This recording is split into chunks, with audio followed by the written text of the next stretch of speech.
وہ لوگ جن کے لیے جہنم حرام ہو گئی۔ میرے پیارے ناظرین، کیا آپ نے کبھی یہ سوچا ہے کہ قیامت کے دن جب لاکھوں انسان اپنے اعمال نامے کے ساتھ میدان حشر میں کھڑے ہوں گے، سورج سروں کے بالکل قریب ہوگا، لوگ پسینے میں ڈوبے ہوں گے، ہر کوئی خوف اور گھبراہٹ میں مبتلا ہوگا۔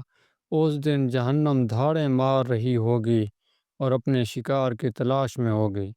اس وقت کچھ ایسے خوش نصیب بھی ہوں گے جن کے بارے میں فرشتے اعلان کریں گے، ان پر جہنم حرام کر دی گئی ہے۔ کیا آپ جانتے ہیں کہ وہ لوگ کون ہیں؟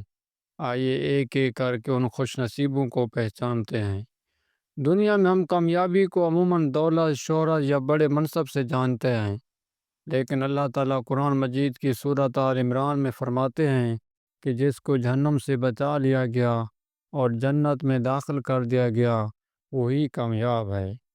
محترم ناظرین، یہ آیت ہمیں یاد دلاتی ہے کہ اصل کامیابی جہنم سے بچنا ہے، باقی سب کامیابیاں وقتی ہیں۔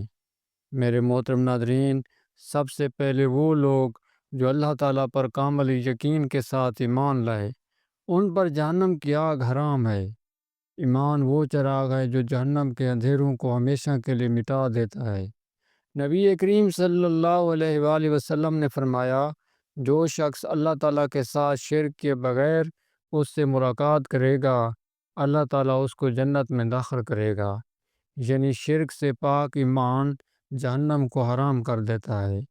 ایک صحابی نبی کریم صلی اللہ علیہ وآلہ وسلم کے پاس آئے اور پوچھا، یا رسول اللہ صلی اللہ علیہ وآلہ وسلم، مجھے کوئی ایسا عمل بتائیے جو مجھے جہنم سے بچا لے۔ آپ صلی اللہ علیہ وآلہ وسلم نے فرمایا، اللہ کی عبادت کرو اور اس کے ساتھ کسی کو شریک نہ کرو، نماز قائم کرو اور زکوٰۃ دو۔ ایک سچا کلمہ جہنم کے دروازے ہمیشہ کے لیے بند کر دیتا ہے۔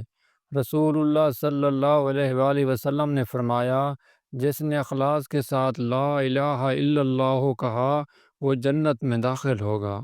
حضرت بلال کو جب مکہ میں دہکتے ہوئے کولوں پر گھسیٹا گیا اور کہا گیا کہ محمد صلی اللہ علیہ وآلہ وسلم کا انکار کرو، تو ان کی زبان پر صرف ایک ہی کلمہ تھا، آحد آحد، یعنی اخلاص تھا جس نے ان پر جہنم کو حرام کر دیا۔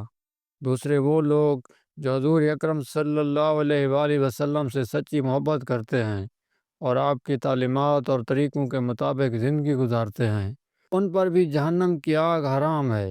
نبی کریم صلی اللہ علیہ وآلہ وسلم کی محبت جنت کا پروانہ اور جہنم سے آزادی کا ذریعہ ہے۔ آپ صلی اللہ علیہ وآلہ وسلم نے فرمایا، آدمی قیامت کے دن اسی کے ساتھ ہوگا جس سے وہ محبت کرتا ہے۔ ایک صحابی غمگین بیٹھے تھے، آپ صلی اللہ علیہ وسلم نے وجہ پوچھی تو کہا، یا رسول اللہ صلی اللہ علیہ وآلہ وسلم، دنیا میں تو میں آپ کے ساتھ ہوں، لیکن آخرت میں جنت کے اعلی درجے میں آپ کے قریب کیسے رہ سکوں گا؟ آپ صلی اللہ علیہ وسلم نے فرمایا، انسان اسی کے ساتھ ہوگا جس سے محبت کرتا ہے۔ یہ سن کر صحابہ اکرام خوشی سے جھوم اٹھے۔ یہ ہے وہ محبت جو جہنم کو حرام کر دیتی ہے۔ تیسرے وہ لوگ جو اپنے والدین کی خدمت اور اطاعت کرتے ہیں، ان پر جہنم کی آگ حرام ہے۔ ماں باپ کی دعائیں جہنم کی آگ کو سرد کر دیتی ہیں۔ نبی کریم صلی اللہ علیہ وآلہ وسلم نے فرمایا، والد کی رضا اللہ کی رضا ہے اور والد کی ناراضگی اللہ کی ناراضگی ہے۔ ایک صحابی نے کہا کہ میری ماں بہت بڑھاپے میں ہے، کیا میں اس کی خدمت کر کے اس کا حق ادا کر سکتا ہوں؟ آپ صلی اللہ علیہ وآلہ وسلم نے فرمایا، اس کا ایک درد زہ بھی ادا نہیں کر سکتے۔ یعنی والدین کی خدمت جنت کا راستہ اور جہنم سے نجات ہے۔ چوتھے وہ لوگ جو دوسروں کو نفع پہنچاتے ہیں، ان پر بھی جہنم کی آگ حرام ہے۔ وہ ہاتھ جہنم سے محفوظ ہے جو یتیم کے سر پر شفقت سے پھیرا گیا ہو۔ آپ صلی اللہ علیہ وآلہ وسلم نے فرمایا، جو یتیم کے سر پر ہاتھ پھیرے گا، اللہ تعالیٰ اس کے دل کو نرم اور گناہوں کو معاف کر دے گا۔ حضرت عبداللہ بن عمر کے بارے میں آتا ہے کہ وہ رات کو یتیموں اور بیواؤں کے گھروں میں اناج پہنچایا کرتے تھے، اور جب وہ فوت ہوئے تب لوگوں کو پتہ چلا۔ یہی لوگ ہیں جن پر جہنم حرام ہے۔ پانچویں وہ لوگ جو صبر اور تقوی اختیار کرنے والے ہیں، ان پر بھی جہنم کی آگ حرام ہے۔ صبر کا ایک لمحہ جہنم سے ہمیشہ کے لیے نجات دلا دیتا ہے۔ قرآن مجید میں اللہ تعالیٰ فرماتا ہے ان اللہ مع الصابرین، یعنی کہ اللہ تعالیٰ صبر کرنے والوں کو ساتھ ہے۔ حضرت ایوب علیہ السلام نے سالہ سال بیماری میں صبر کیا، ان کا صبر قیامت تک کے انسانوں کے لیے مثال ہے۔ ایسے ہی صابر لوگوں پر جہنم حرام ہے۔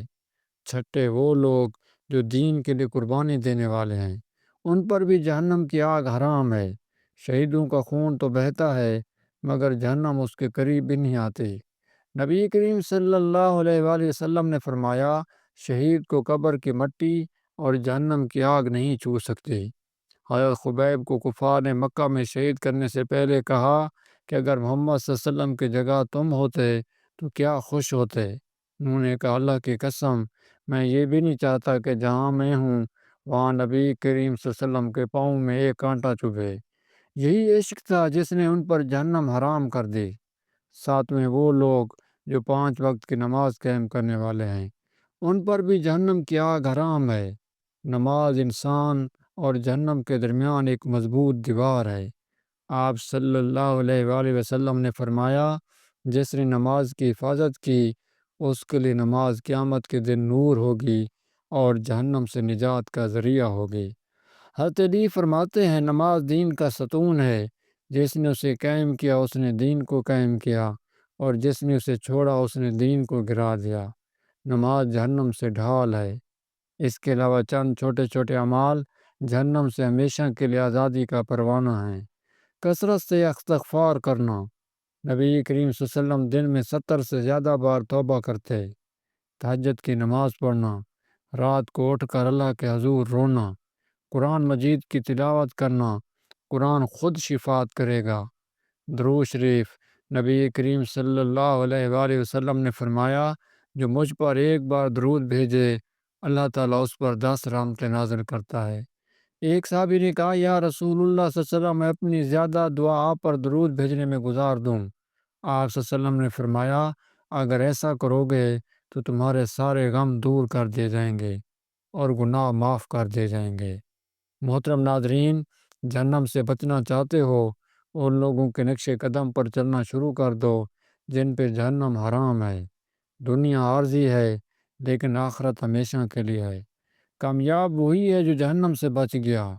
ہمیں چاہیے کہ ہم ایمان کو مضبوط کریں، کلمہ کو اخلاص سے پڑھیں، والدین کی خدمت کریں، نبی صلی اللہ علیہ وآلہ وسلم سے محبت کریں، دوسروں کی مدد کریں، نماز قائم کریں، صبر اور تقوی اختیار کریں، اور چھوٹے چھوٹے نیک اعمال کو کبھی نہ چھوڑیں۔ اللہ تعالیٰ سے دعا ہے ہمیں ان اعمال کو کرنے کی توفیق عطا فرمائے اور جہنم کی آگ سے محفوظ فرمائے اور جنت میں اعلیٰ مقام عطا فرمائے۔ آمین یا رب العالمین۔ مزید ایسی اسلامک ویڈیو کے لیے چینل کو سبسکرائب کریں، ویڈیو کو لائک کریں۔ جزاک اللہ۔ السلام علیکم ورحمۃ اللہ۔